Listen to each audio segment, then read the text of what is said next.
సూపర్లా మస్తు మస్తులే చెప్తున్నా.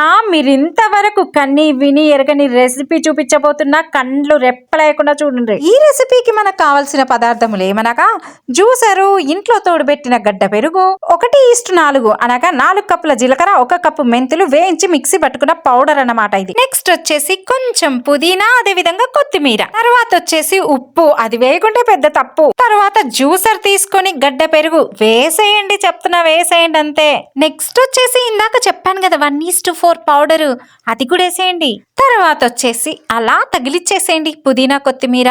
నెక్స్ట్ వచ్చేసి సాల్ట్, అలాగే సరిపడా మంచినీళ్ళు పట్టుకొని మిక్సీ మీద ఒకసారి గిర్రమని తిప్పించేసాం అనుకోండి, కానీ విని ఎరగని రెసిపీ రెడీ అయిపోయింది. ఇంతకీ దీని పేరు తెలుసా మీకు? తెలిస్తే ఖచ్చితంగా కామెంట్ చేయండి. ఎందుకంటే ఈ పేరు తెలుసుకోవడం కోసం ఒక్కొక్కరు తణుకులాడుతున్నారు ఇక్కడ. అర్జెంటుగా వదినకు ఒక గ్లాస్ ఇవ్వాలి, ఎందుకంటే ఇప్పటిదాకా వాడిన వస్తువులన్నీ ఆమెగా.